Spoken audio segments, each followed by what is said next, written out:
so far today, and I'm enjoying every minute of it. I like What's the busy. time now? It is 12 noon right now. You're 6 hours ahead. Oh, wow. Well, I Yeah. hope you have a good day that's ahead of you. Yeah. Oh no, we still got plenty of time. And I just need to make sure we're coming across live, waiting for stream. No Going. problem. I have to let Neo know. Oh, She yes. wants to watch it live, so we're going to broadcast this live on Facebook. Yeah, well, this is all thanks to Neo and her, her Facebook page. Oh, well, she reached out to me, but we're going to we already got people joining in. I love it. This is so cool. I get so excited when people watch. It's the best part of this whole thing. Are you ready? If you are. Take a deep breath and tell me when you're ready.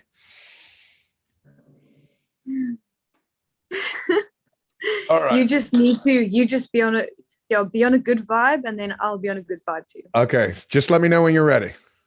Say it. I'm ready when you are. All right. And we are back. Here I am, Fly Navarro with the No BS World Tour, coming at you live all over social media and all over the world, talking about what we like, fishing, outdoors, all the cool stuff. Today, I am on the phone with Lara Krueger, all the way from South Africa. Laura, how are you today? Very, very well. Thanks. Can't complain. How are you? Did I surprise you on that one? Yes. You look a little bit surprised. No, you're very impressive, honestly. All right. So I see that we already got people in from Alaska, Oregon, and here in Florida jumping in, asking some questions. Paul, good to see you. Yes, Paul, our quality of guests has definitely stepped up a little bit. Miss Laura has been kind enough to join us all the way from South Africa. So and I see Miss Neo all the way from Mozambique in the house. While we got everybody jumping in, what are the different countries that are joining us?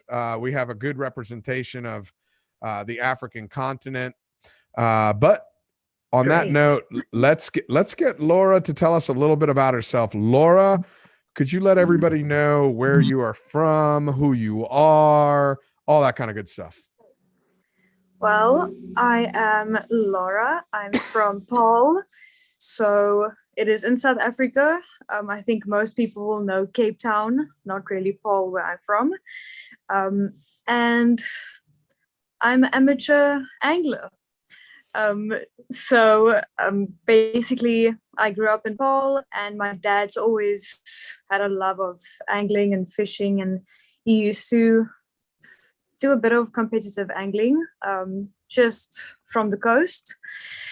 And we always joined him and enjoyed sitting next to the sea, just, watching him fish. I enjoyed how calm he was when he used to fish. And I think last year, December, I actually started fishing. So my fishing partner and I joined my dad at the southernmost point of South Africa in Agulhas, and we went fishing there. And yeah, since then, we've basically been busy every weekend. Went fishing in Cape Town, Hermanus, Struisbaai. And yeah, had a bit of luck. All right, so let's rewind, because you just got me to think about, I don't know, 4 or 5 different questions I want to ask you. First of all, you said you started fishing with your father. So, how many brothers and sisters do you have? I have one sister. So both you and your sister would go fishing with your dad? Yeah, my mom too, but yeah, when he had a competition, obviously we'd sit on the side, just take him some food and drinks and stuff. He wouldn't let you fish with him? We couldn't. It wasn't allowed. You can't help him. Really? Yeah. So when he had a competition, then, if they get a fish, they need to reel it in themselves. They can't I can't go stand there and help him pick up the fish or get it onto the rocks. They need to do everything themselves. So before we go on this tournament or competition in South Africa, what was your dad fishing for? Honestly, I was very small, and that was very long ago. But I know they still do it. It's still a local thing. Okay. They've got different areas that still fish, and you join a club. And sometimes you fish for species, and yeah, you get more points for a shark, I think. Yeah, depending on the weight and the type of fish you have, yeah, that's what they score you on. Okay. All right. Now, when you're fishing off the rocks, or when your dad was fishing off the rocks, and mind you, I'm asking you some of these questions, number one, for curiosity for me, but also for everybody that's listening, so they understand. As he's fishing off these rocks, is he casting plugs and working them, or is he throwing bait and letting it wait? Honestly, mostly I just saw him throwing it in. I never actually saw him wading at all. Okay. So yeah, I think they just move around, see if they have any options at that site, because they only have they need to fish from, I think, sunrise till sunset, and it's only a weekend. So they need to make sure they catch as many fish as they can during the day. So yeah, I think it's all about timing whatever works for them on the day. Yeah. Whatever they can do. Okay. So you grew up fishing around your dad, but you said you didn't fish. No. And you just got introduced to fishing with your father in the last year and a half, you said? Yeah. So my partner and I, we visited my dad in Strathspey, beginning of December, and we actually went fishing the one day, and he was so lucky. He caught a galjoen. A what? A galjoen. So it's South Africa's national fish. Okay. It's not very pretty, but it's our national fish. I think it's only known, on the West Coast. I'm not sure, but it's the only place the galjoen is. So so he caught that, and he was so happy about it. And he did fish previously too. He caught, I think, 2 bronzies. He's loved fishing, but he never had time. And this is your fishing partner? Yeah. Okay. Yeah. So when he caught the galjoen, then since then, basically every weekend we've just been out fishing. Every day, every weekend. We get up at like 4 a.m., drive very far, make sure we get there before sunset. Yeah. No, so and again, I have not fished. I have not fished in South Africa yet. So give it time; it'll happen. I know you and I talked earlier while we were trying to line this up. This morning, I spoke with my friend Danny Thomas from Kenya, and I want to get him on the podcast, but he's like, listen, I'm trying to get everything ready because I'm flying to the Seychelles to go fishing. Can I call you when I get back? So, and that's where I met Danny, was in the Seychelles. So, yeah. So, and he lives in Kenya along with his whole family. And he's like, oh, I'd rather talk about my trip to the Seychelles. And I'm like, okay. So I'm very big into not just, I love fishing, and most people know that I grew up, or I made my living going chasing large marlin and giant tunas. But I just I enjoy fishing. I like being out and meeting new people. And this is the best part about fishing. Think about it. Before technology, what are the chances of a Cuban fisherman getting a chance to talk with a South African fisherman all the way across the world, and then sharing it with a bunch of people? It would be Actually, amazing to actually meet you in person too, though. well, But we're gonna make that happen. And I see Neo has already asked. She says we will make sure you come fishing with us. yay, And then please, that would be amazing. and then your national fish, I guess how we would know the name would be Hmm? a black brim. That might be right. BREAM. Black bream. Yeah, Uh, it's not very pretty. It's like a very like a slant nose, really yeah. flat It's out. like a smallish face. Its body is pretty big. Um, I yeah. think I might have a picture of you with one.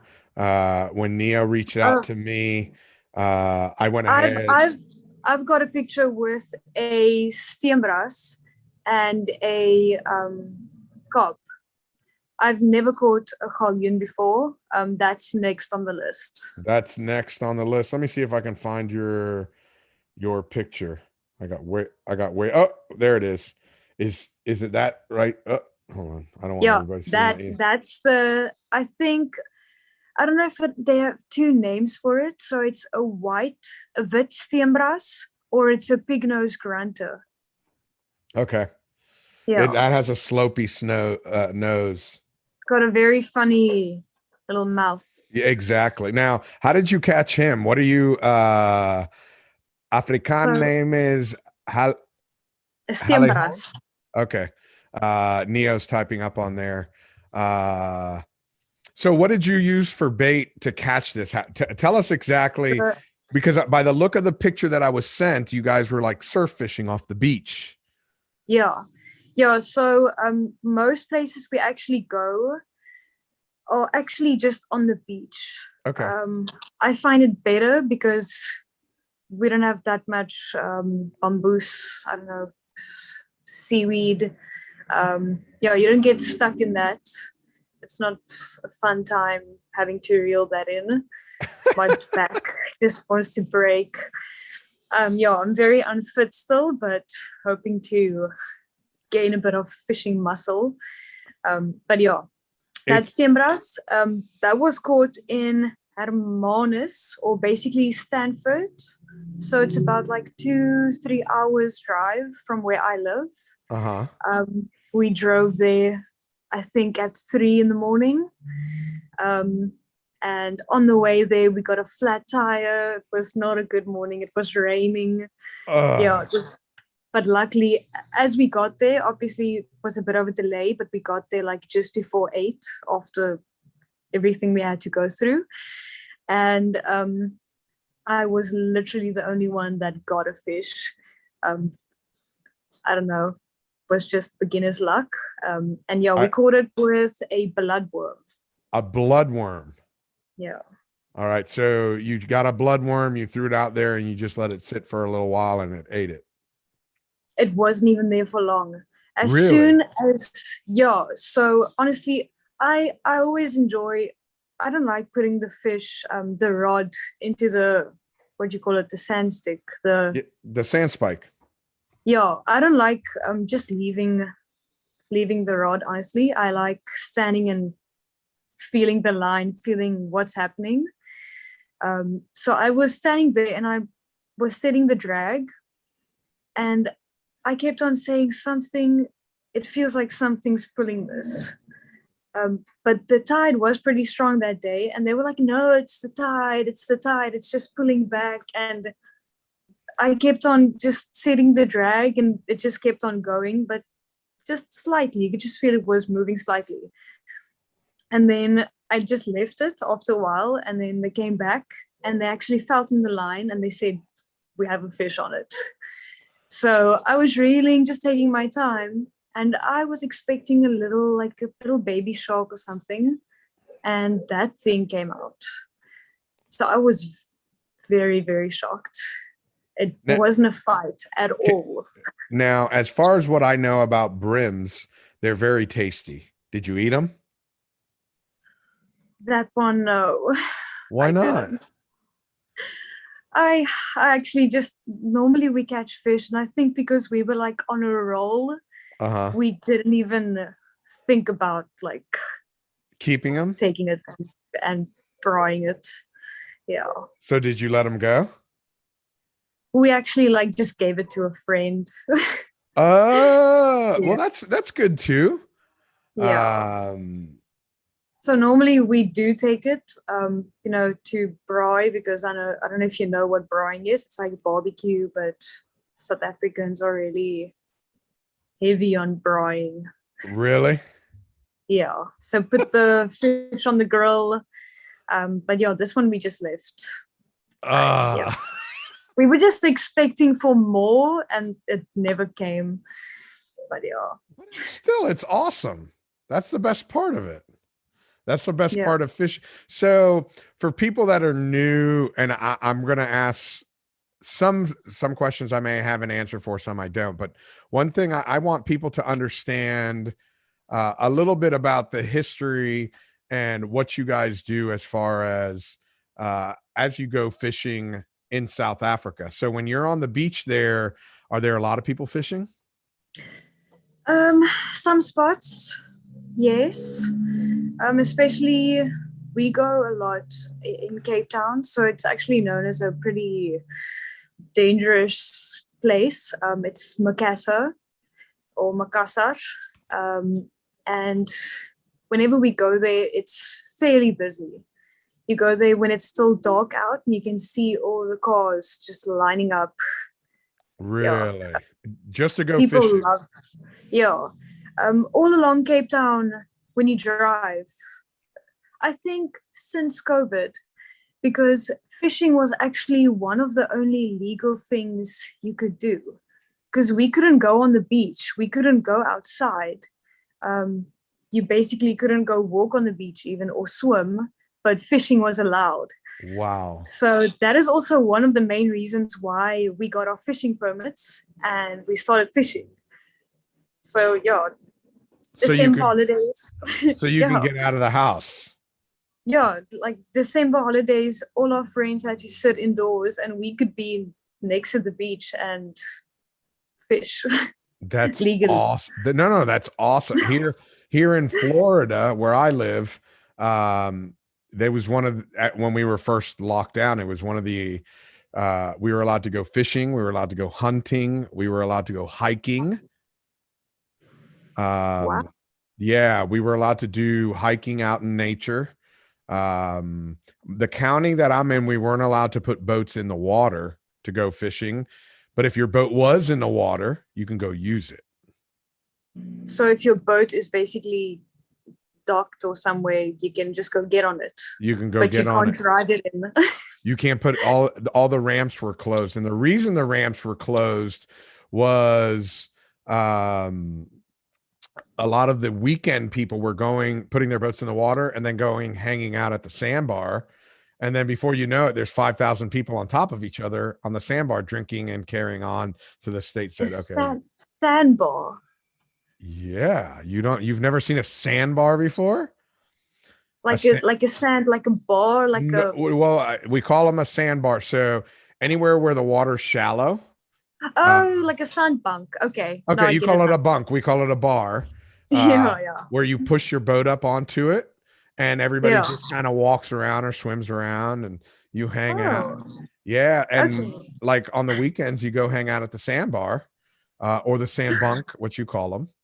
And I see my friend Sam says in France it was legal to go fishing as well. Yeah. You were allowed to go. Yeah. You were So allowed to go. it was very, very strict this side. And I do not want to mess with the police. So I just got my license or my permit and we You, were safe. okay, with your fishing license. Yeah. Okay, so but when you said license, the first thing I thought of was driver's license. I'm like, wait a second, how old are you if you just got your driver's license? You're talking about your fishing license. Yeah. Yeah. Yeah. So okay, and that is just to go fishing on the beach. Yeah. Okay, Yeah. So actually, thanks to COVID, I think a lot of people started fishing. So especially now when you drive around in Cape Town, you can actually see the people are beginners. They aren't in their full branded gear. It's people there with their like normal clothes from the house, just standing on the beach with their little sticks. It's actually very nice to see. Oh, that's cool. That I listen, I love it. I know here in the United States, we've added 13 million new fishermen since COVID started. 13 million. Oh, wow. That We is had, amazing. and it could be even higher now. That number was back since November. I published my first book in December time about fishing, about the top fishing tournaments in the Americas. That the best catch. Yeah. Oh, you saw it. Yeah, I was stalking your YouTube page the whole day today. Oh my gosh, we got a stalker. Actually, you're pretty good as a stalker. I have some crazy stalker stories over the years. Listen. No. I'm perfectly okay. Listen, I put out my content, and I'm sure you can see everything is readily available. I don't put anything private. I want people to understand. I want people to understand what fishing is, so I leave it wide open. And I answer every comment, I answer every question, because that's what I want. Yeah, it's not about being secretive. You want to share your passion and your tips so people can and my stories. It's not just the tips and techniques, but it's the story. The best part about fishing and what I've done with this podcast, and I did it. This podcast was created because of COVID. I usually travel. I created this podcast because of COVID. I was. I'm usually on the road about 250 days a year, fishing all over the world. I have tournaments in Saudi Arabia, in the Seychelles, in Japan, in Dominican Republic, in the Bahamas. Can anyone join? And if anybody in that area could join. And with COVID, literally, I was talking to a friend last night, Matilda. She's from Sweden, and I had invited her to come fish my tournament in Saudi Arabia. And I called her up, hey, do you want to join my podcast this week? And she's like, oh, I'll be fishing, shooting videos all week long. Can we do it next week? I'm like, sure, not a problem. She's like, when are you coming to Sweden? She goes, we'll go pike fishing. And I said, man, I'd love to. As soon as we open up, I says, my first trip that I canceled was my trip to Stockholm. I was going to Stockholm to the Stockholm Fishing Show to recruit fishermen for my tournament in Saudi Arabia. And and that was my first trip. You can recruit me if you want. I'm very keen. And there we have it. We got somebody from South Africa. I only had one person from the African continent. Now I have two. I have to say something before I lose the comment. Neo has jumped in here, and where is it? She says that you got the Extreme Fishing Africa highest post reach with her Lady Angler feature with over 100,000. Oh, I got to say it like this. 100,000 interactions. That's amazing. Can you believe that?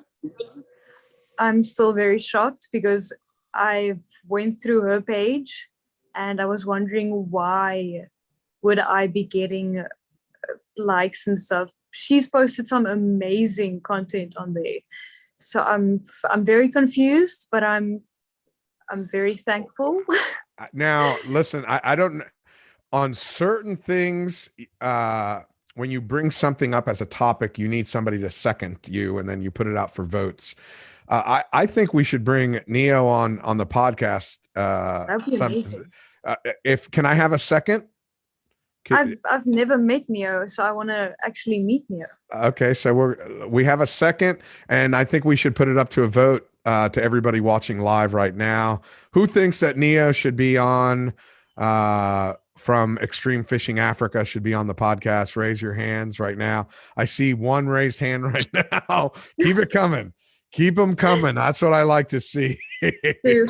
2, 3, 4. Neo, get your calendar ready. We're going to get you on the podcast.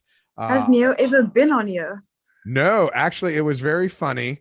Um, Neo reached out to me on my and Mark. I'm assuming Mark is relations somehow related to Neo because Mark is mentioning a lot of things about extreme sport fishing in Africa.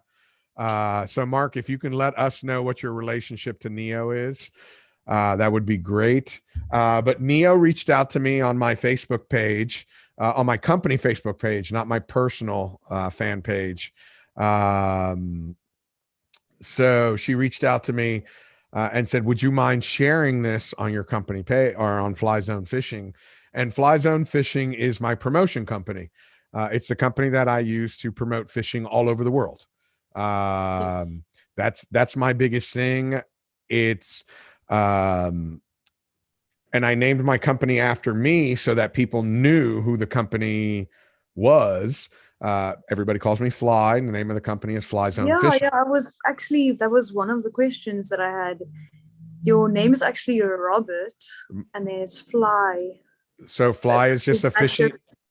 Fly is just my fishing nickname that was given to me many years ago, and that's what everybody calls me from all over the world. And it is kind of weird when you go into a lawyer's office or you go into a business. Oh, even better. I'm on two committees. One is a federal committee here in the US and one is an international committee.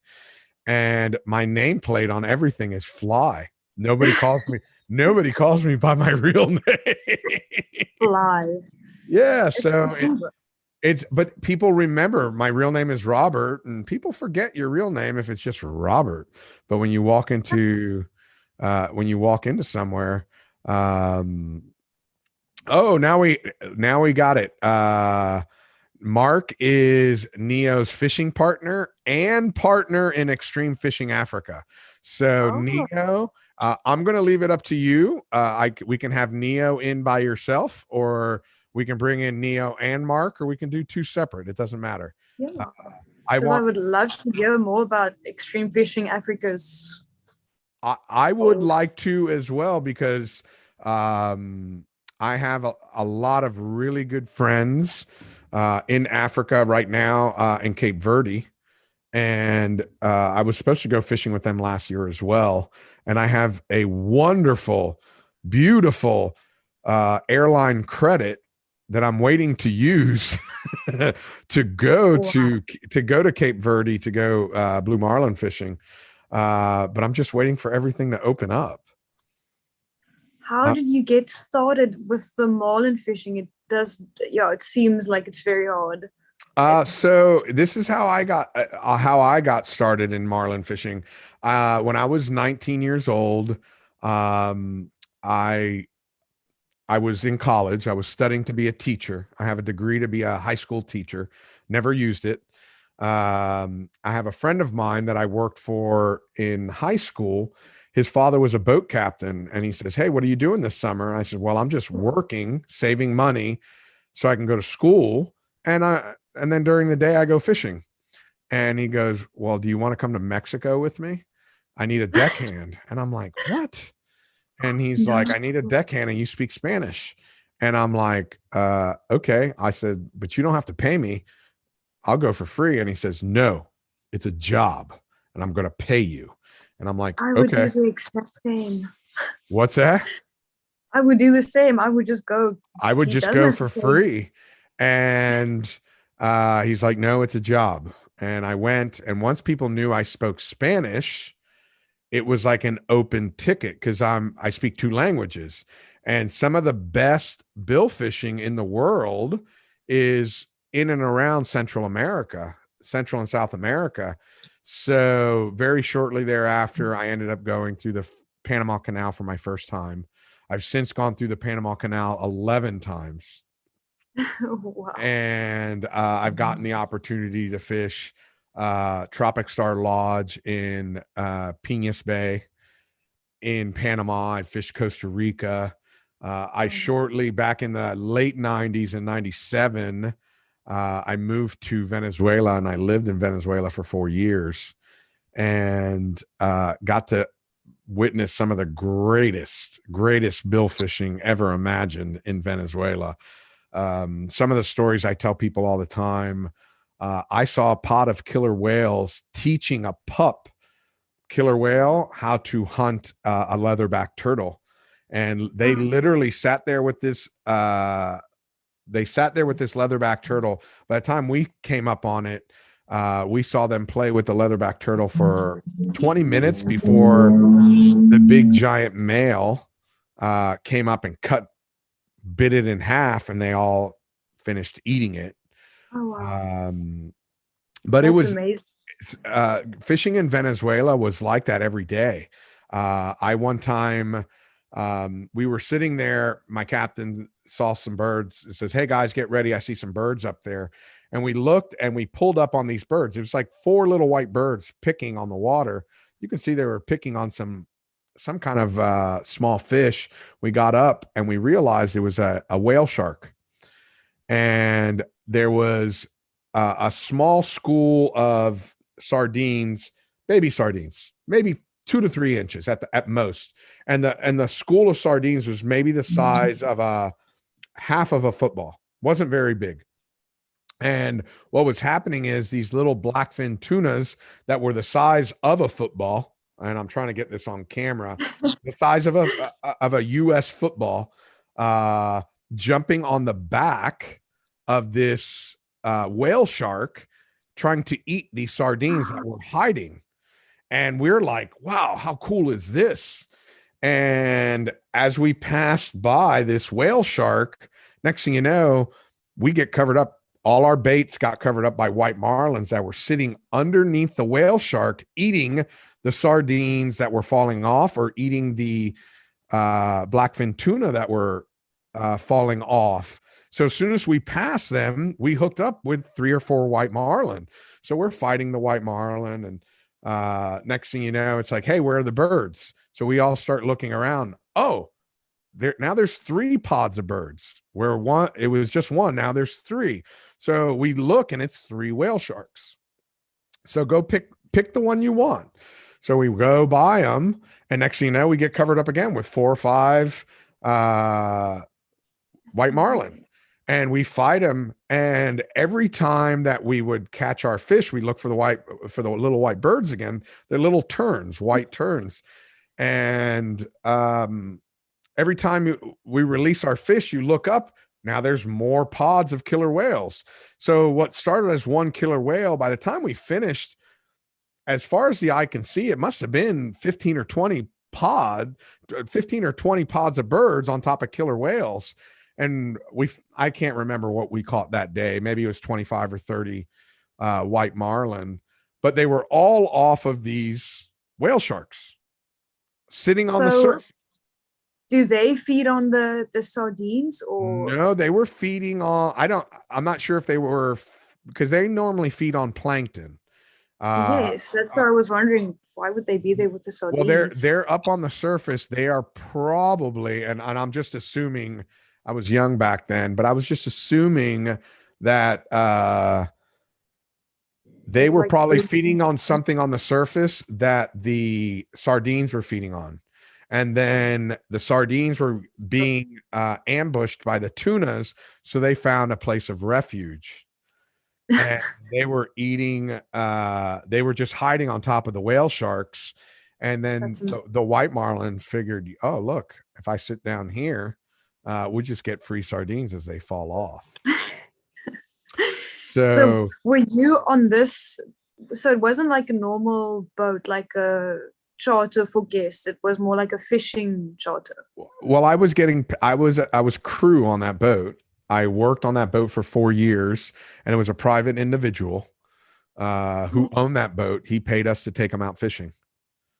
And wow. we did a couple of charters here and there, but mainly it was just him. He was flying in, and he was, we were fishing all over the world, mainly Venezuela. We were bouncing between Venezuela and St. Thomas in the Virgin Islands. And then you just continued. And then I continued traveling and fishing. And then from there, I got a job on on a very large fishing boat.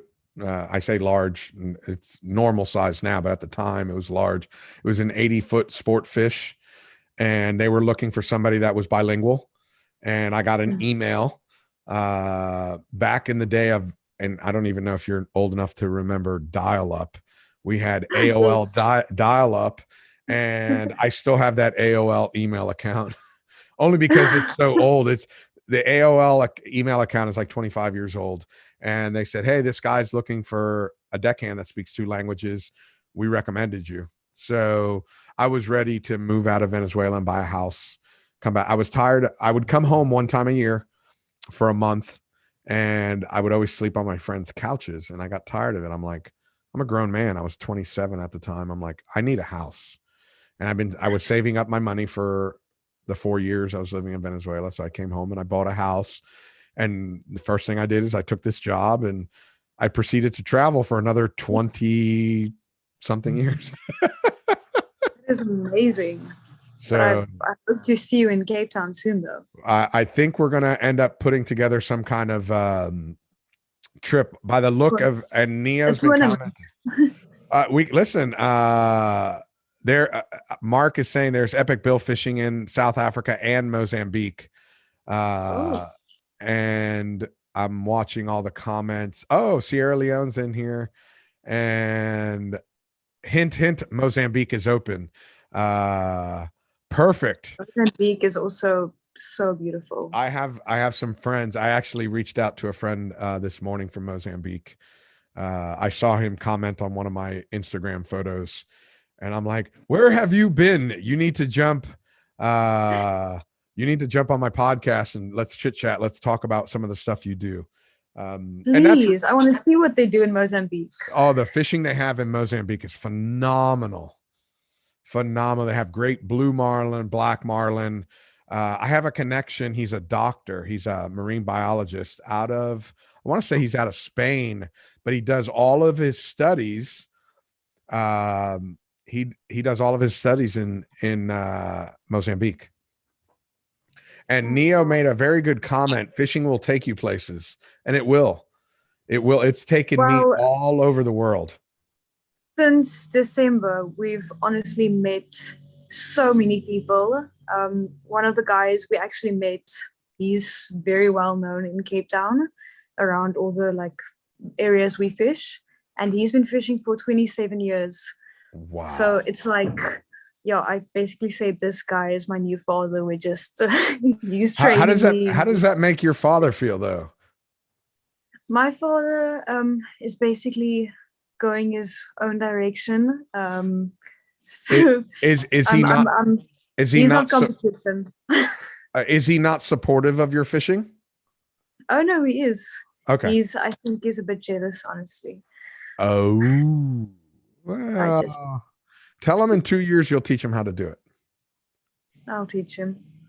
I'm just going my own direction. So yeah, we've met a lot of people, and it's better to meet new people, get tips from other people instead of just listening to one guy, listening to what he says.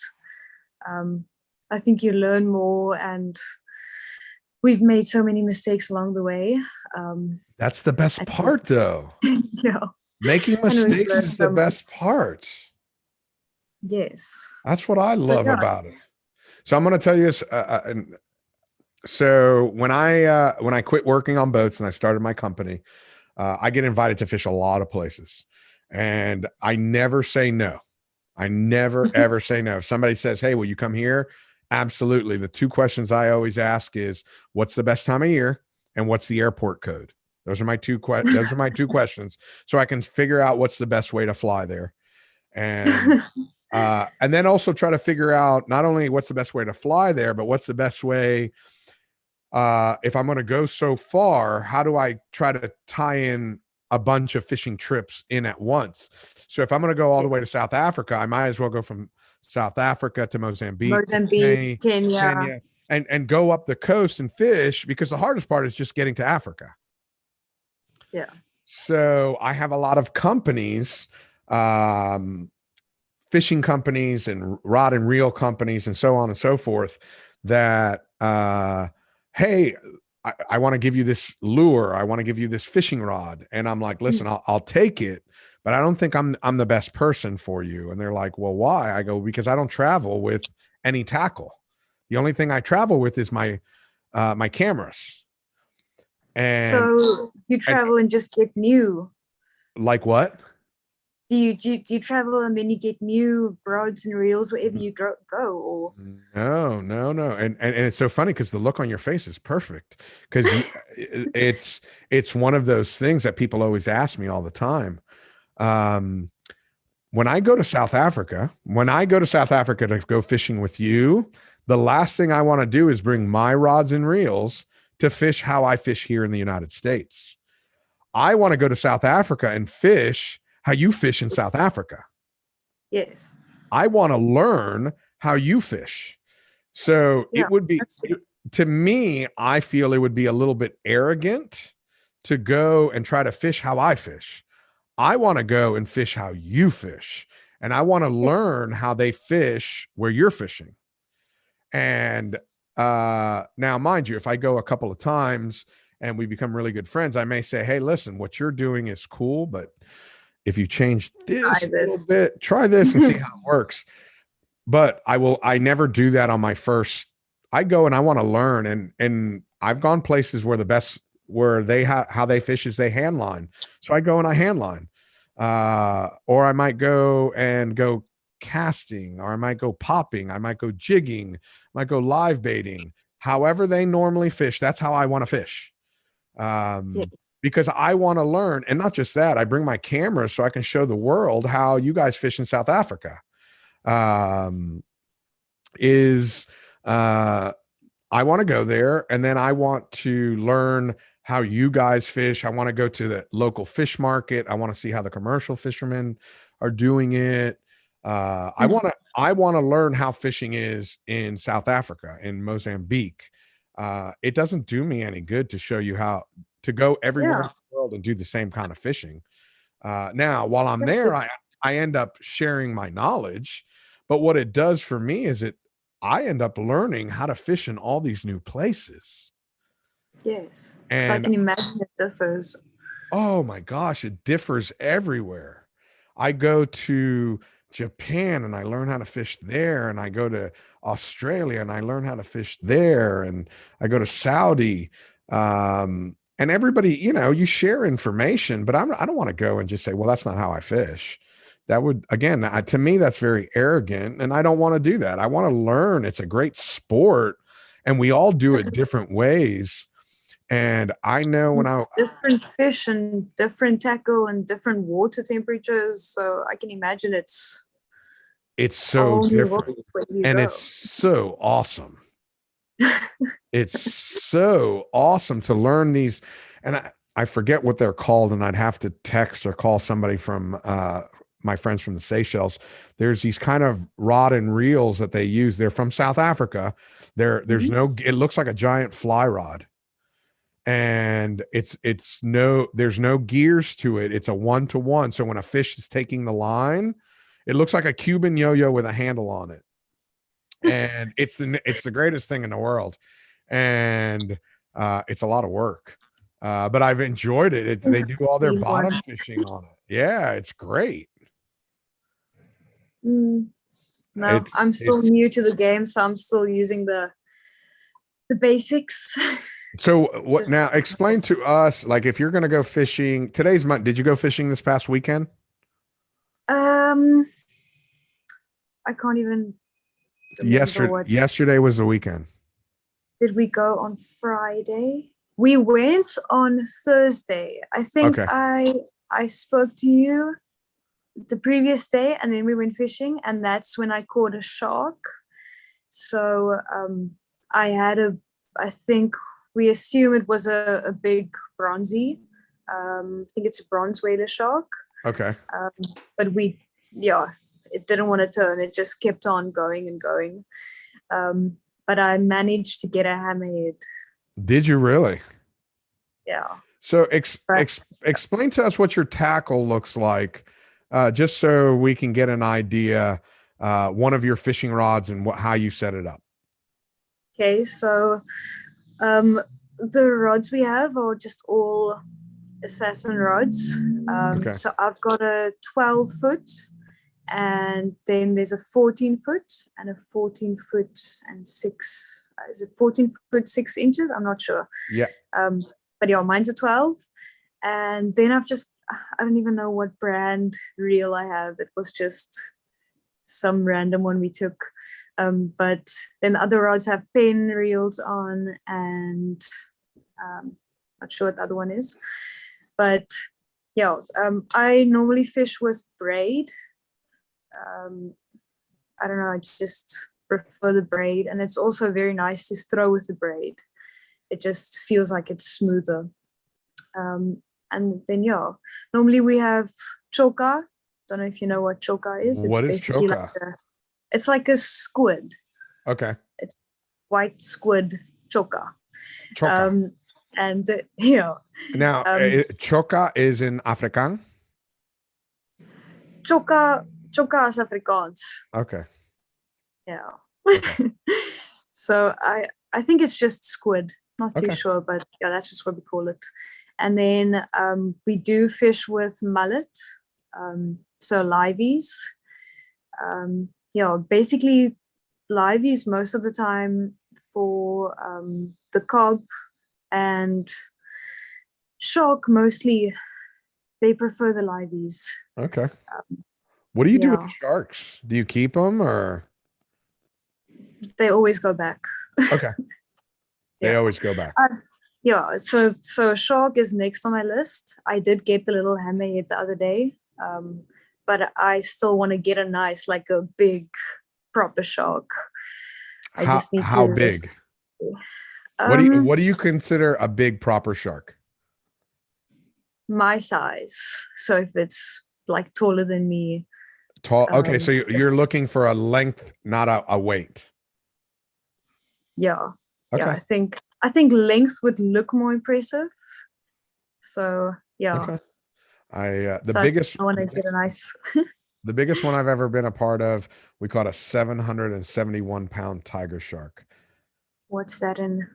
I don't know what in kilos. That would be probably something close to about 350 kilos.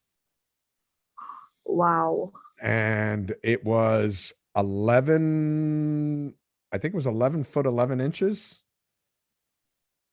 That's probably like double my length. Yeah, it's probably something close 4 meters, close to 4 meters. Oh wow. Yeah, it was caught by an 11-year-old angler, female angler. She was great angler. How long did you fight? 3 hours. That's not too long, honestly. I don't know. To me, it was pretty long. To me, it was pretty long. 3 hours was like, oh. And this was out in the ocean. It wasn't off a beach. It was on a boat. Okay. If it's on a boat, then I guess that's a bit long. But normally when you hear about people catching from the beach, then it's normally like 2-3 hours or 4. So no, it was 3 hours, and then it took us a long time to get it on board. All I remember, this was a while ago. I want to say this is longer than 10 years ago. I was in my mid-30s, and the next morning woke up, and the owner of the boat, it was his daughter that caught it, the owner of the boat. He goes, "Hey man, we really have a problem on the boat." And it's like, what's the deal? He says, "Yesterday this Advil bottle was full and now it's empty." And I know I probably had at least, I don't know, 8 to 10 Advil. I was so sore. That fish was so mean. It was so I can mean. imagine. I think I've read somewhere that they are pretty I don't know if they compared them to great white sharks, and they said they are a bit more aggressive.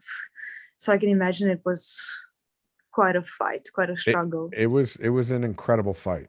It was an incredible fight, but we had a good time. I mean, and it's something to this day, the young lady, she still remembers. She's in college now, and we stay in contact, and she's still a great angler. So I wouldn't want to get that shark onto the boat though. Why not? I I'll, wouldn't want to get him a- on board there with me. Afterwards, when we're done, I'll send you a picture of the shark. It was Please. it was massive. It was massive. And I don't know if you know what tiger sharks eat, what they normally eat. Mm-mm. Tiger sharks eat turtles. Oh wow. Is that the So main? that's their main diet is turtles. So when we hung this thing up to weigh after a while we were taking pictures, um, they his stomach released and it was a bunch of turtles in there. Oh my. Oh Yeah. wow. Yeah. It was quite a sight. It was definitely quite a sight. I can Um, imagine it had to be pretty big if it eats turtles. yeah.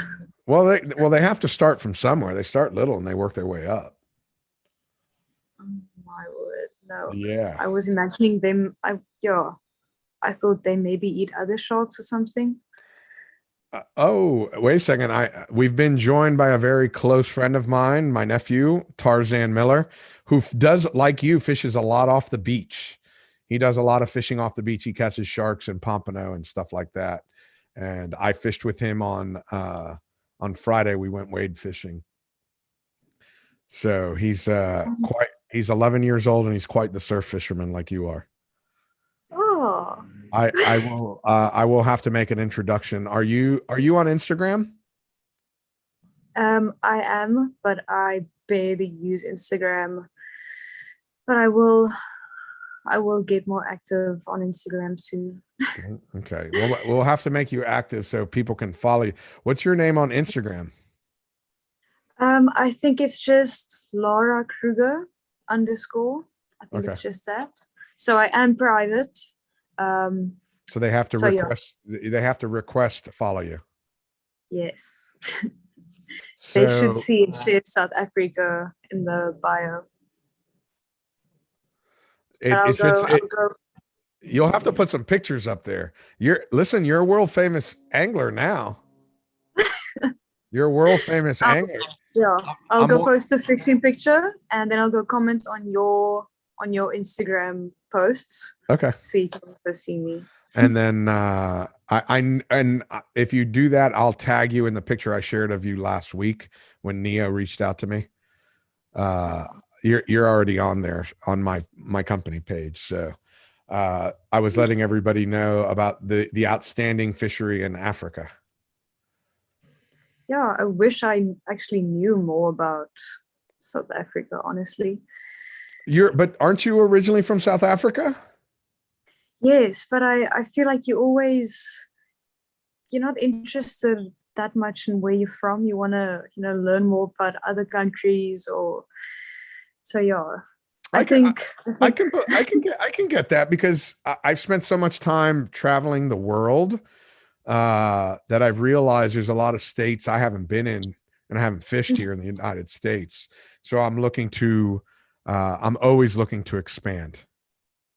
yeah, I think you always try to move around and actually get to know other places. And then once you've seen other places, then you actually go back to your own country and find it interesting later because you see how diverse it is.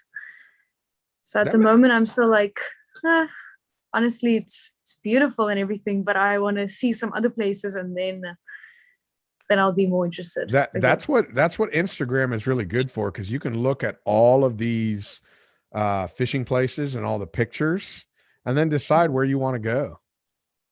Yeah. Or I can just That's the listen to best your part. podcast and decide. Oh yeah, Hey, just contact you and ask for advice. and you have my number, so you know how to do it now. Yeah.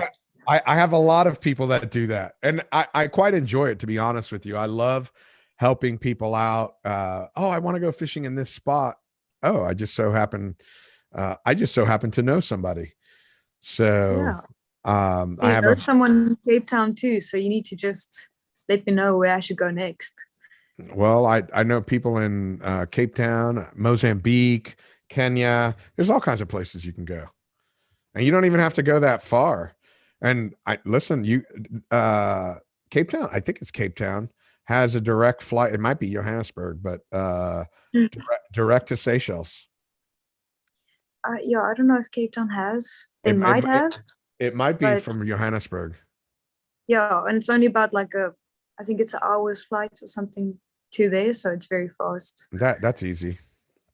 Yeah. That's easy. And there's some great fishing in the Seychelles. And I know I've been asked to do a trip to Reunion Island. That's not far from you.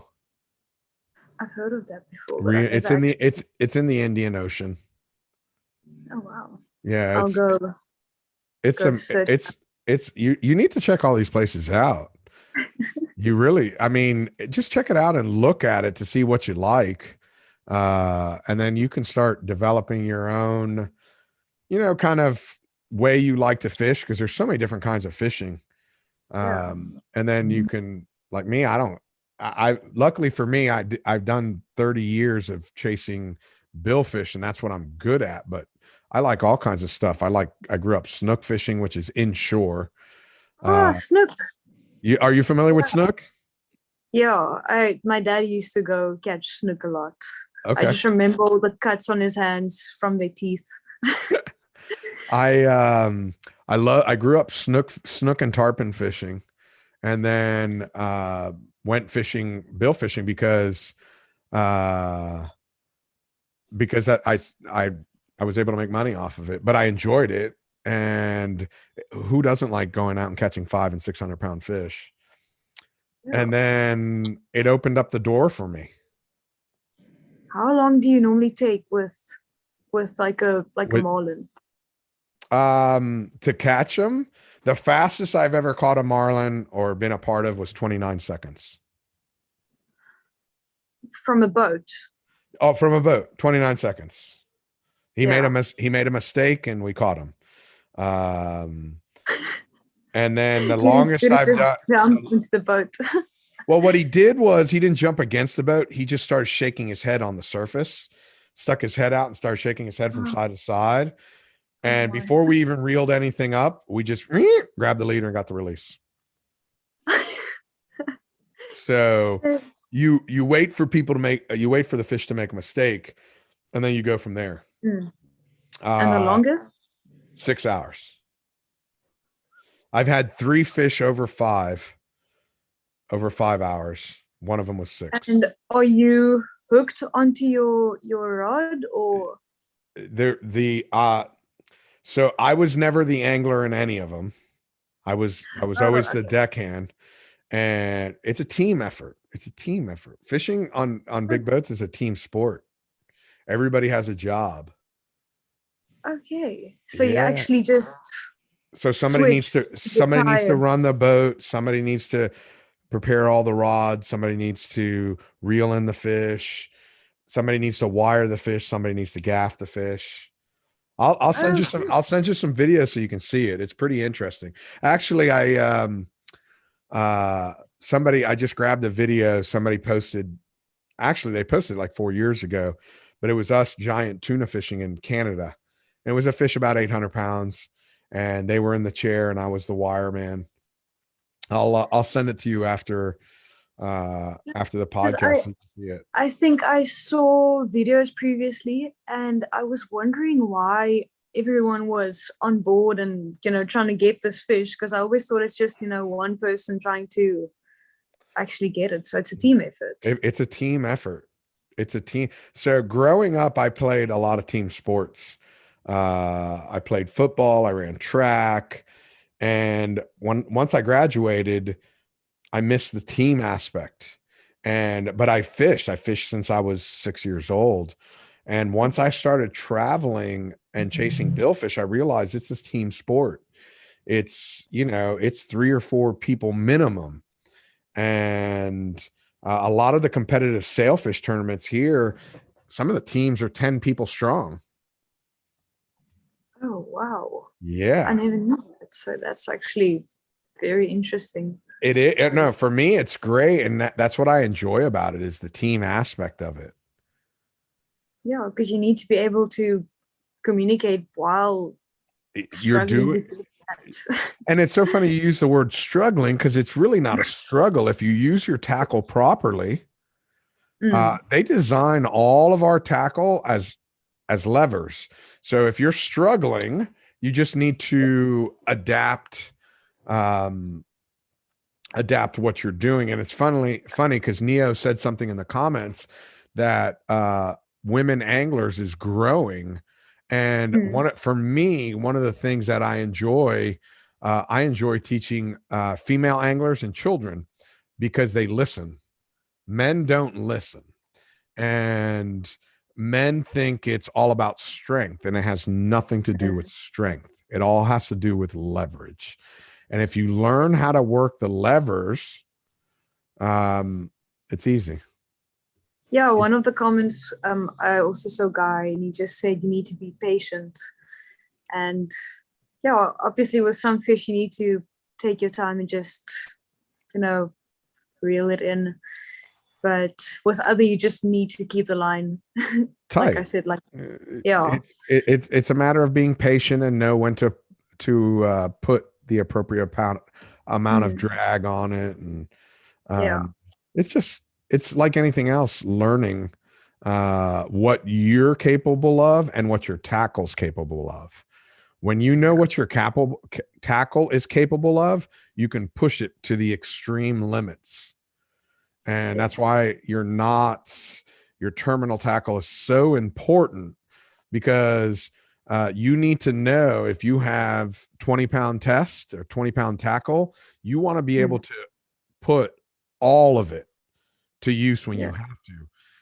If you have 100-pound test, you want to know you can put 100 pounds of pressure, and all your knots, your hooks, everything is going to withstand. And if you break it, which is okay. Listen, you don't want lines to break, and you don't want tackle to malfunction.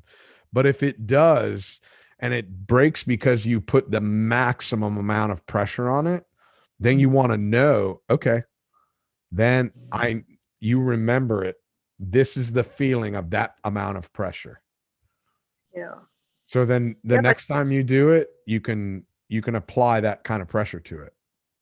It's pretty hard, because when you go fishing and you actually have a mullet on and you get a cob, then it's pretty easy to get it. But if a shark decides to take it, then it's, you've got the same lines, the same hooks, and you need to know how to fight that one. Exactly. You have to learn how to be able to adjust that appropriately. That's the biggest thing. You have to know how to. I think we've lost enough. I even started doing my own knots and stuff. So at the start, when the line would just go, I would just think it's this knot. No, but that's how you learn. That's the biggest thing. You're not going to learn if you have somebody else doing it for you. So you go and you tie it, and you figure out, okay, this knot is a good knot, or maybe this knot is not a good knot. What do I need to do to make it better? Maybe I should change knots, or for this application, that's what you need to figure out. What's the best knot for every application? Yeah. That for me, that's what I figured out. I start learning, okay, this knot's better for this knot's better for that. And then every single country, you need to just forget it and start over again. No, because it's an application process. So they might do some. So I might go to a country, you still have to tie a hook to the line. So they might use a different hook, but I still need the same connection. So you know what works by now. Yeah, and really what I was taught, very similar to like wine, and I don't drink, but I remember that I was young. I was like 22 years old, and I went to a restaurant with, we were in a different country, and some guy orders a wine. I'm like, man, you're so smart. You know all this stuff about wine. He goes, no, I really don't know that much about wine. I know a lot about one kind of wine, and that's what I order. And I know this stuff. So there's 200 knots out there. So you can go and learn all the knots, or you can go and learn 5 knots really, really good. And that's what I do. I know 5 knots really, really good. And Those are the What knots that I knot would you recommend? So surf fishing, I would probably use, well, you're using braid. So braid's very unique in itself because braid has a tendency to slip. Yeah. So what I like to do with braid is I like to create a bimini, make a double line, and then I will use what Oh, it's just ends up creating a loop. And then what I'll use is I don't know the official name for it. I was taught it was when I was taught the knot, it was called a tuna knot. It's 4 twists up, 4 twists down, and then through the loop, and it locks itself in. So it's really, really good for yeah. slipping on to prevent slipping on braid. I actually saw that knot the other day. It's yeah. I'll It's go it, test that one out. it's a very, very simple knot. And when I'm using monofilament for heavy tackle, I use it's called either a Darby knot, a no name knot. I'm sorry, a Darby knot, a Benjamin, or a Boy Scout knot. It's nothing more than a bimini twist that you tie directly to your swivel. Oh, but And a mini twist. Yeah. there's no loop to it. You get rid of the loop, and because it's a twist, there's no actual knot to lower the strength of your line. It's you're just connecting it with the twist, and it's a very long knot, but it's great for monofilament on heavy tackle. Is that the one where it's like a spring? Correct. The bimini twist is like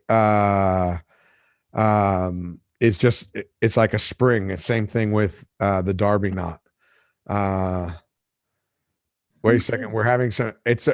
So there's a conversation going on right now about knots and slipping knots, and I see Neo making a comment, but I've also seen, and I want to give some props. So Chandra Gavin is watching. Chandra Gavin is the world record holder for the ladies 30-pound and 50-pound bluefin tuna record out of Nova Scotia, Canada. Oh. And she's a great friend of mine. Her and her husband are great friends of mine, and I dock right next to him in Canada every year when I go fishing. And I've had her on my podcast once, but never live. And I just she reached out last week because I had asked her I want to bring her on live again, and so we can talk about it.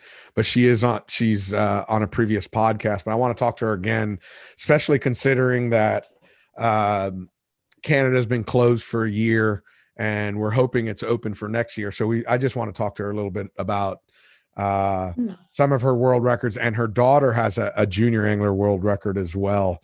And if I'm correct, I may be speaking out of turn, but I believe her junior angler record is bigger than both her mom's 30 and 50-pound record. I'd have to double check. Actually she probably will comment because she says her daughter will jump in on the podcast as well. So both Chandra and her daughter's fish was much bigger than both the 30-pound and the 50-pound as a junior angler. Oh wow. Yeah. Well, it's good to know that they still get that size fish, that it doesn't just go smaller. No, there's still a lot of big ones to be caught out there. Yeah. There's still talking about catching bigger fish and expanding. What are some of your goals for your fishing career? What are some of the goals that you have you set any goals for yourself? The first fish or shark that I lost was a cow shark. So because I lost it first, I do want to catch one. And then I do want to get a galjoen, the national fish. And I also really want to get a shark, but I'm scared to actually get a shark because I don't know if I'm going to be able to be there for an hour or 2 hours.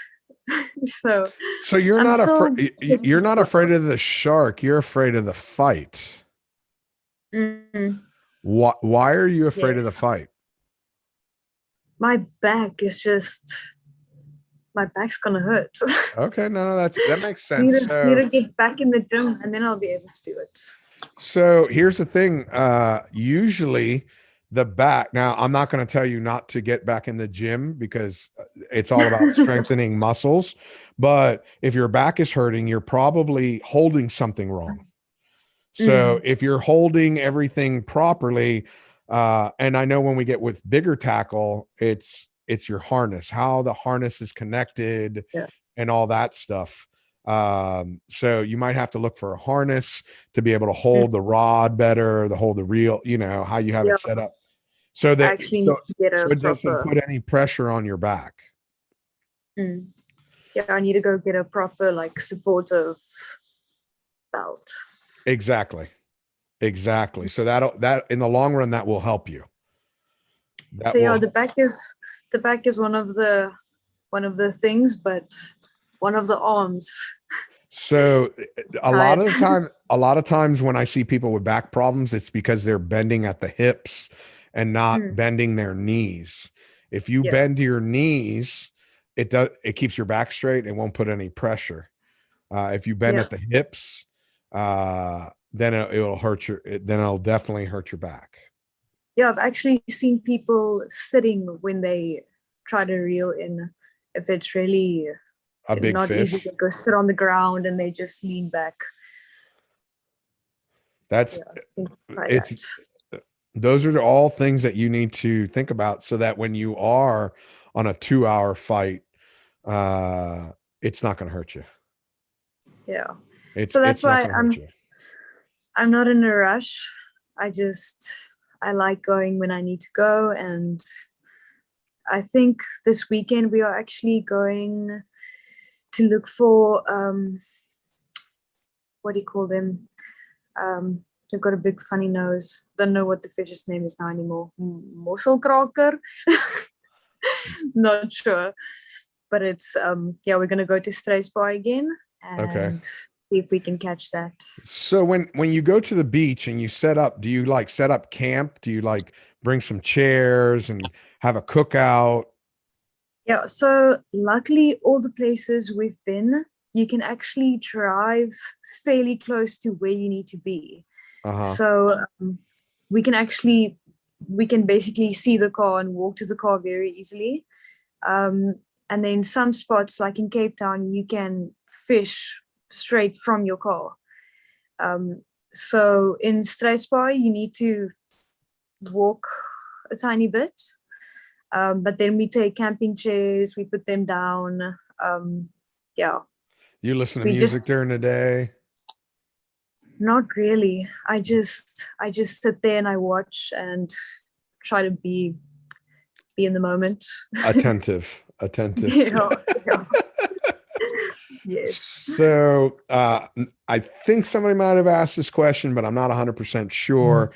But I know it's always been a big deal when people start asking about when you're on the boat. So when you're sitting there on that beach from sunrise to sunset, tell us what the snacks that you're eating while you're fishing. And so what do you and your fishing partner eat in South Africa while you're fishing? Okay, we always stop for a coffee. Doesn't matter what the time is. So the first stop we make is coffee. Then we get grapes. First of all, you had me at hello because I'm a huge I'm Cuban, so I drink lots of Cuban coffee. So you had me at coffee. It's this amazing coffee company, fairly close to the house. So it's called Seattle Coffee Company. Okay. So we get coffee there, large grande coffees, and then we get grapes. So we get white grapes and red grapes. And then we get sandwiches, like chicken mayo sandwiches or something like that. And basically that's it. Sometimes we stop and get some donuts, some Krispy Kreme, and then a Red Bull or a Monster or two. And a Monster? Yeah. Like the energy drink? Yeah, and Red Bull. Lord, woman, your heart's gonna explode. The sugar-free ones. It's not the sugar, it's all that other stuff that's in there. At least I have grapes, and then I take water too sometimes. Be careful. Your heart's going to explode. It's necessary because coffee is very far. So we've got the coffee in the morning, but then at the end of the day, when you need to drive home, it's 2-3 hours drive. Yeah, but isn't Seattle Best still open in the afternoon? We don't have one everywhere we go. So Okay. Have you heard of a yeah. thermos? Yes, we do have one, but I don't drink milk. So my partner makes coffee, and then I say it's fine, just throw your milk in, and then I don't drink it. Well, you just put the hot coffee in there. You pour it into one cup. You pour it into another. He puts. It's admin. It's what? It's admin. It's a lot of work, especially for 3 a.m. It's Come on. Come on. just buy an energy drink and you're fine. It's easy. Okay, I get it. I get it. But be careful with that. Be careful with that monster. That stuff is dangerous. Yeah, not every day. We just get them every now and then. Every now. Okay. Listen, I can't have your heart explode before I show up in South Africa. Yeah. Okay, I'll lay off on them. And now here, are you allowed to have like a campfire while you're fishing during the day on the beach? I think all beaches have different rules. Okay. So I'm not sure if all of the beaches we go to, if fires are allowed. But yeah, some definitely allow it. So this is my dad packs a little barbecue. That's so what I want. That's what I want. I'm gonna do a barbecue while we're fishing. That's how I'm gonna meet all the South African fishermen. We're gonna sit there, have a barbecue, and I'm just gonna feed people. I'll send you a picture now on WhatsApp now if it's done. Then it's I found a picture of my mom. My dad and my mom went fishing in Namibia. And it's the first time I saw the pictures. I actually saw it yesterday for the first time. And she caught, I think, a little cob and a shark, just a little shark. But you can see she's next to the car with her little bucket hat and with a little braai. But it's like this little braai on the floor. That's too cool. Yeah, so you can definitely join and maybe bring an extra braai along because it's very small. Well, we'll bring your dad and your mom along and Neo and everybody, and we'll have a party. We'll have a party, and I'll pass. Or we can meet up. We can meet up in Mozambique. We can do that too. I'm easy. Listen, that's what planes are for. Or start this side, and I can travel up with you. Oh, that's fine too. What do you mean? You want to travel and go fishing? You got to travel and go fishing. It's so funny. Like I told you earlier, when somebody invites me to go, there's 2 questions: what time of year? Where's the airport? What's the airport code? Because everybody says, "Oh, you know what? I'll do it one day. I'll do it one day." You know what happens? One day shows up and you never did it. So just go do it. Just go do it. As soon as COVID is just done. Listen, I don't care if COVID is done or not. I'm going to go once they open the borders. Okay. That I don't care if it's done or not. I'm not worried about that. That's nor here nor there, because some people may think COVID's done now. Some people think we're almost done, and some people think we still have a long way to go. We don't talk about that on this show. I don't care what you just go where it's legal, basically. That's it. I'm going to go wherever I'm allowed to go. Yeah. And I was supposed to be in Tokyo this week, I think I said, and I was supposed to, I don't know if I told you or not. I was supposed to fly to Tokyo last Tuesday, and I had to cancel due to they haven't lifted the state of emergency. So that's fine. Whatever. I stayed home and I'm doing work at home. So but there's a reason for everything. So maybe if you go at another time, then it's going to be better. Yeah. Yeah, I don't care. For me, I'll go whenever they let me go. And if not, I'll go somewhere else. So all those places that want me to go better open up, because if not, I'm going to go somewhere. No, I my biggest thing is I just want to go where I'm allowed to go and there's no problems. I'm not looking. I just want to go fishing.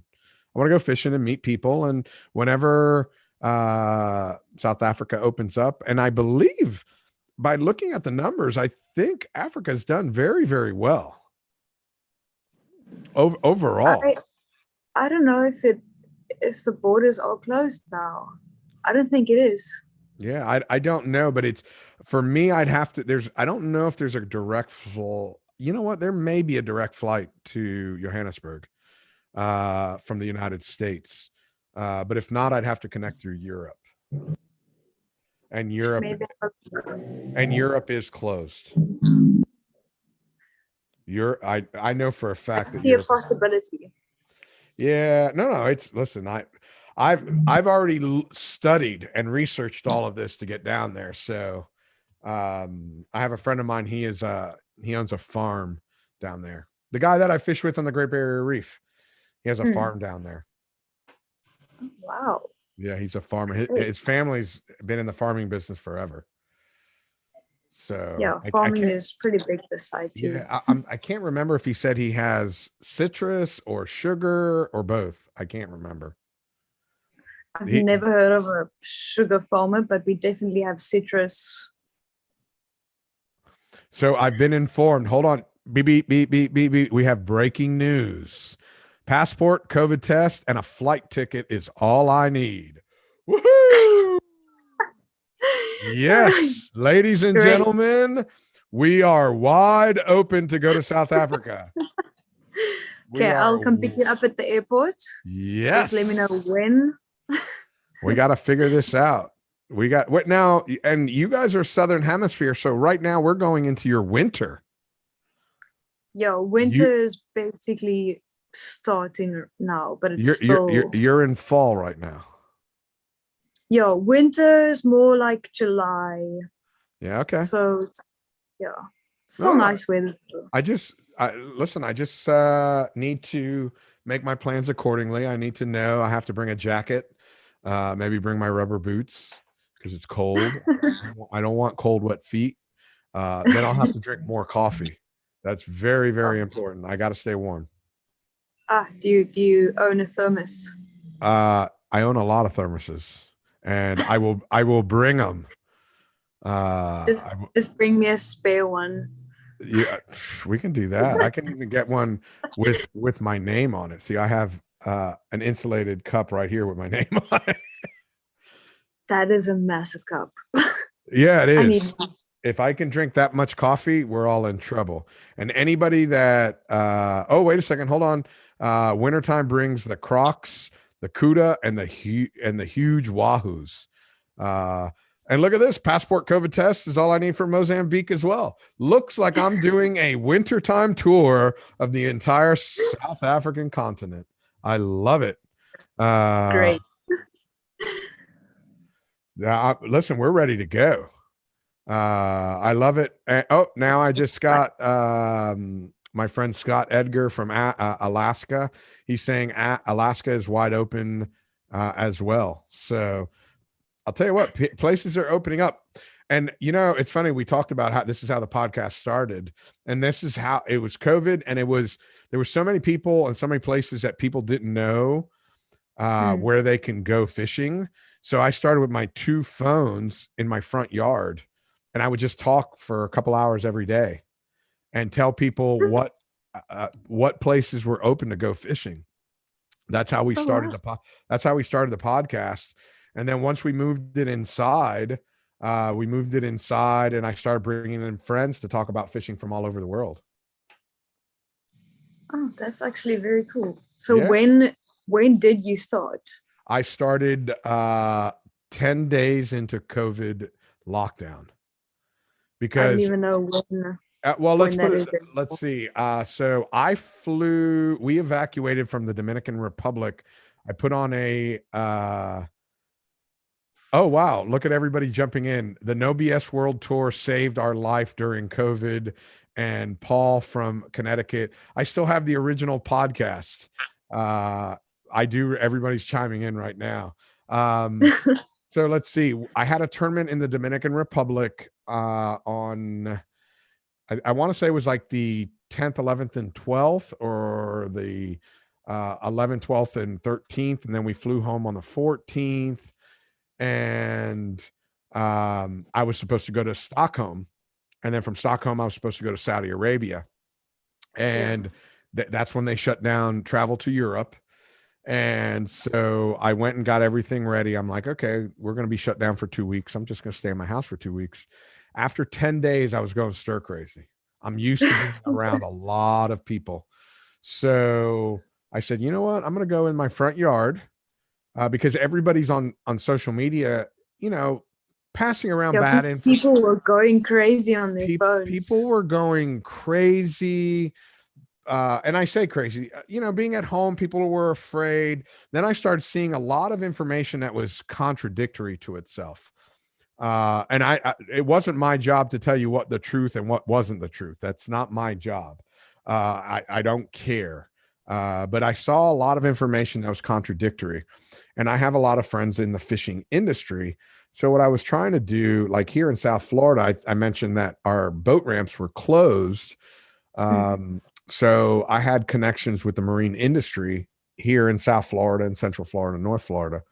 So what I was doing is I was talking to all these people in the industry and getting the official word from the government. What is available, what's not available. So I would go by myself and I would just talk with people. And I would say, listen, this is what I've got from Miami-Dade. This is what I got from Palm Beach. This is what I got from North Florida. Then I have friends in Oregon and Washington. They jump in and say, hey, listen, you're not the state of Washington wouldn't even let you go out fishing. You have to be inside your house. So, okay, it's you're locked in. And I pass that information along. And friends that have charter businesses. So Facebook, the algorithm, the way it works, you can't put a link on a website on your Facebook page because the algorithm won't let you push it out. So if I'm on live, I let people put their links in my comment sections because at that time I was getting, 10, 15,000 people watching because everybody's stuck at home. So I was just talking with everybody. And I'm like, man, here, you have a charter business in Central Florida, put it up. And you put it up. And that's what we started to do. Well, I'm in Florida. It gets hot, very hot. So How hot does it get there? I would say during the summer, during our summertime, I'd have to calculate it to Celsius, but it's about, 95 degrees, 97 degrees, but with a lot of humidity. So it becomes very uncomfortable. So what I did was I'm like, okay, I can't be outside for an hour because my computer and my phones were dying. It would shut down because it was so hot. Yeah, when the screen goes so black. what I did is I came in the back room here and I created this little studio and it's funny because there's a bar behind me with all this liquor. I don't drink and my girlfriend doesn't drink, but she has a party once every 2 years and that's what all the liquor's for. So I started putting my trophies and I got a couple alligators back there that I hunted. And wow. You see the alligator? There's an alligator head. So you actually caught that? Yeah. I got another one. With the rod and reel? Yeah. I think the big one, this one over here, we harpooned it. This other one over here, that was with a rod and reel. I have another one over here as well. That was with a rod and reel. And then is it the same concept just with the hook or how? Well, there's different ways of doing it. I've done it a bunch of different ways. The big one over here we were running along at night. The rules were different back then. This has probably been about 12 years ago. We'd run around at night on an airboat, and you'd see with the lights, you can see their eyes, and by the distance between their eyes, you can tell how big he is. So we'd say, okay, that looks like a big one. We went and we harpooned it, and then we proceeded to harvest it, kill it, and harvest it. And it was the first time I've gone and harvested and eaten an alligator that I harvested myself. And then the other ones we hunted from land, where you'd see them, and then we'd walk on the backside of a levee. One guy is spotting, and the other guy says, like, keep going. Okay. And then you walk to the top of the levee and you cast a snatch hook, and then you snag them. And then depending if you can get them close to you, if not, then they have to come in the truck with a small boat. You jump in the boat while you're hooked up to them, and then you paddle with 3 guys in a small boat, and then until you can get a hand hook on them, and then you harpoon them. And oh no, it's quite hilarious. Wow. It's a lot of fun. It's a lot of fun. It sounds very dangerous. The last time I went with my friend Robert Arrington, who's a very well-known YouTuber, and he fishes for him with chickens. Makes sense. He uses chickens. Yeah. So there's depending, and again, that's why I like going with different people, because you end up learning how all these different ways of going fishing. So alligator hunting, is that actually also a sport? Is that like a big? Here in Florida, it's a big thing. It's a big thing, but it's a sport. It's like hunting anything else, whether you're hunting deer or hogs or anything like that, turkey hunting. It's just different. It's mainly done at night. When we first started, it was only allowed in the nighttime, but now they've opened it up where you're allowed to go from, I think it's from 5 p.m. or 4 p.m. until 10 a.m. So I enjoy it. It's a lot of fun. It's a lot of fun. I like it because it's a team. Again, it's a team effort. Very similar to like duck hunting. But I'm a very big archery hunter. I love archery hunting because I love sitting in the woods and watching animals. I just love being in the woods. I love being outside. And you're not going to see cool stuff until you're out in the woods. You got to be able to sit.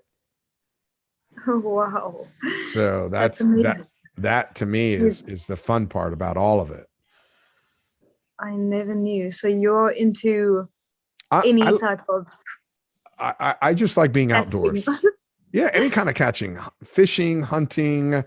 And what people don't understand, or maybe people understand, at least for me, my biggest thing is I'm not into killing, I'm into hunting. It's 2 totally different things. You can just go out and kill something, but that's not my thing. I like being out in the woods, and I like going after a particular animal. Okay, here's a trophy animal. I want to go after them. I want to eat them. Like last night for dinner, we had bison burgers. Back in January, there was a group of us. We went bison hunting. And they those big. It's a buffalo types. Yeah, it's a buffalo. It's a buffalo. Okay.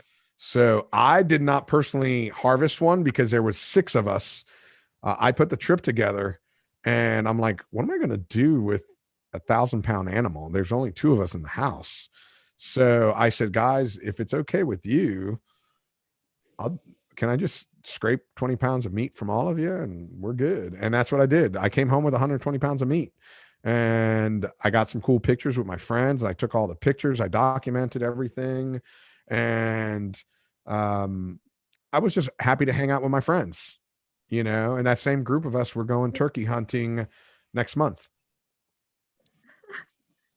I'm going to jump on a plane and fly up and go turkey hunting. It's amazing. Yeah, Yeah, why not? obviously, turkey hunting is not something we know. I've heard a lot about turkey hunting. Uh-huh. Obviously, Thanksgiving and yeah, but it's not big Do you, this side. now, do you guys celebrate Thanksgiving? Not really. It's Okay. it's not as big as yeah. It's here in the US. And the only reason why I ask is that like when I go up tuna fishing in Canada every year, one of my things I always stay until Thanksgiving. They have Thanksgiving in October. Canadian Thanksgiving is October. Mm, So I always stay. I end my trip Thanksgiving because number one, I want to spend time with my friends, but number mm. two, I want to give thanks to all my friends and family up there. I mean, it's a big deal to me to see everybody and give thanks to them. So that's my biggest thing. I want to see, and being from Florida, I had never seen the seasons change. Are we losing battery on your phone? I wanna. There's something at the back that was moving. Okay, Oh, no worries. got it. You. Um, What do you mean you don't see seasons changing? like up in Canada, we see you see the leaves change because it gets Mm. cold. Here in Florida, it's always hot here. Oh wow. Okay. So um, up north, I had never seen. Have you ever? I don't know in South Africa if you have leaves change. Yeah. Okay, well Yeah. So here in Florida we don't. So I had never seen leaves change, and like here in Florida we get cold fronts, but I mean cold lasts for a couple of days here. That's it, and then it gets hot again. In Canada, you have autumn. You have a proper autumn, a fall mm, where it gets a little colder. The leaves change. The days start getting shorter, and I enjoy. same. Okay, so I had It's never, I it's had very never, similar. I had never seen that um, until I went to Canada, and I love it. It's so nice, and I remember to me it was like this big surprising thing where oh my gosh, you look around and all the leaves are different. I mean, I grew up in South Florida, but most of my fishing career, um, I had spent 20 seasons in the Caribbean. So the fall was always in the Caribbean. You don't see anything change. But then I went to Canada and literally I woke up one day, I walked out and I'm like, where is all this orange and red come from? Now, that's the cool thing about traveling and moving away from your hometown and seeing all these things that differ. And then the places feel more special. So Exactly. I never knew you didn't experience that. Where this side, you can also see it. Summer is very hot, it's extreme heat. And then winters, it doesn't snow everywhere, but you do get your spots. Yeah. Um, like a like an hour and a half's drive from where I live, it snows, and then the leaves also change and fall, and yeah. It's so neat. And I'd never seen that. I had never seen that until I went to Canada. And I was in amazement. I'm like, wow.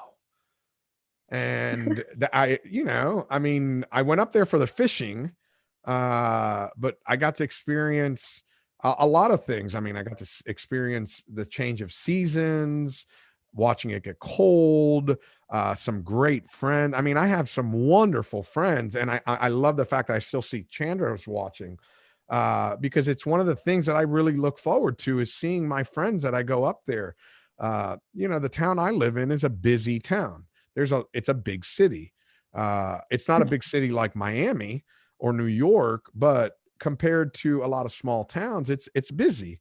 And that's not me. I'm not a city person. I'm an outdoors guy. And uh where I'm at in Canada, one of the things I enjoy, you go to the local convenience store, which is, the gas station. That's where everybody goes to drink their cup of coffee. So and it's a fishing town, so everybody knows everybody.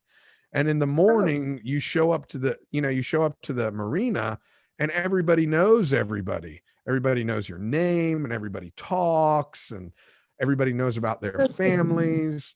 And because I do so much stuff on social media, it was only like 2 or 3 weeks before everybody in town knew me. So I go up there, and that's true. Everybody, Chandra's saying around here, people will look at you funny if you ride around in a shopping cart. That's true. There's a video. You got to remind me all these videos I got to send you. So the guy, my friend Curtis that I fish with up there, he, I don't want to say he's quiet. He's by no means quiet. He's a troublemaker. So am I. I'm a big troublemaker. I love, playing jokes on people and practical jokes and teasing people. Well, Curtis is like this big Canadian lobsterman. He's about 280 pounds, big guy. He outweighs me by about 100 pounds. Well, maybe a little less since COVID started, because I've gained a few pounds. That's fine. So he could, if he really wanted to, he could not only beat me up, he could just break me in two. But he's like my little brother. He's like 7 years younger than me. And he picks on everybody in the fishing fleet. Everybody. Well, one of the reasons why I've been embraced so well is because of the fact that I pick on him. And I pick on him bad. I mean, really, really bad. And one of the things, we went shopping for the boat, while he was paying the bill, I jumped in the shopping cart. And I don't mean I jumped in like where the kids sit. I jumped into the shopping cart, and I turned on my camera. He thought I was live on Facebook. And I said, "Hello, people." And I started talking, and he's like, "Will you get out of the shopping cart?" And I'm like, "No."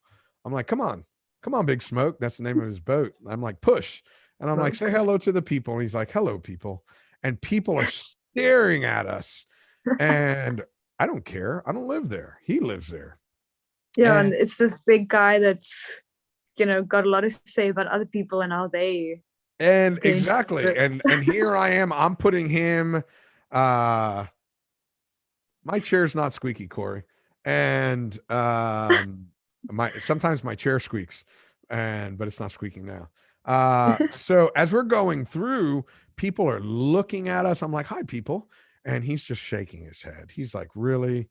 And anyway, long story short, it was like, the video's like maybe only 1 minute and 20 seconds, but it was so perfect. He's like, "I can't wait for you to leave." I'm like, "Wait for me to leave? I just got here. I'd only been in town for like 4 days. He still had 6 weeks of me." So, oh, wow. Oh yeah. So by the time the season's done, he's got bruises all over his arms. I've got bruises, because all we do is beat each other up.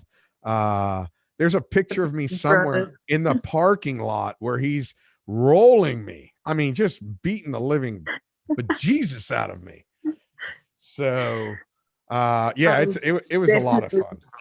I'll definitely remind you. I'll just share my mom's pictures, and you need to just share those videos. Yeah. I just got to remember all the videos, because there's a ton of them. There's a pile of videos. Well, I definitely want to see that shark. I will. I'm gonna write a note to myself to make sure I get you all the right videos and pictures, because if not, I'll forget. Or just send all 90,000. That's a lot of pictures, man. You don't want all 90,000. I'll just give you access to my iCloud. Perfect. Shark and shopping cart video. And if you've got some of the hunting, the alligators, I really want to see that. Oh yeah, I'll send you some of those. Probably tough to see at night, but no, I got pictures. I got plenty of pictures. Oh yeah, my phone's dying. Is it dying? My phone's busy. It's charged. It's busy in charge the whole time, but I think it's just working against the charger. Well, I lost you there for a second. You're back on, but let's go ahead and wrap this up before I lose you then. So first of all, I want to say, Laura, thank you. Well, we've been on for almost 2 hours. So Laura, Oh wow. I want to thank you so much for taking the time out to talk to all of us today. I greatly appreciate it. Thank you so much. First of all, thank you for sharing your story with us, but thank you for introducing me to some new fishing. And now I feel like I have a new friend in South Africa. So I truly Yes. appreciate that. And please, you have my contact information. Use me as a resource. That's what I'm here for. I I'm here. will definitely. Any kind I'll of fishing definitely. information, whether, hey, me and my partner are going to go here, let me know and I'll be more than happy to connect you with anybody. I want to say thank you to you. I want to say thank you to Neo, and Yeah. hopefully Thanks Neo, to we can you get, and to we can get you and to my partner and to my dad and my mom. mom and dad. Thank you so much for introducing fishing to Laura. And I want to say thank you to everybody that shared the podcast today. And thank you so much for everybody that's joined us for this whole time watching it. It's been really cool. I really appreciate all the stories you shared. Yeah, Thank you so it's much. been great getting to know you, and it's hard to think of everything you need to ask while you're here, but I mean, I'll definitely contact you. We can do another one in the future. And yeah, I'm holding thumbs for this weekend. If we catch a nice fish, I will definitely keep you updated. Perfect. Let me know. So you hold up right there. Everybody that's watching, I'm letting go just at the perfect time because it's starting to thunder and lightning here. No, Oh, we have a storm coming in. So wow. everybody Good luck. that's been watching, thank you so much. Laura, hold on one second. Don't hang up on me. And I won't. we will check everybody.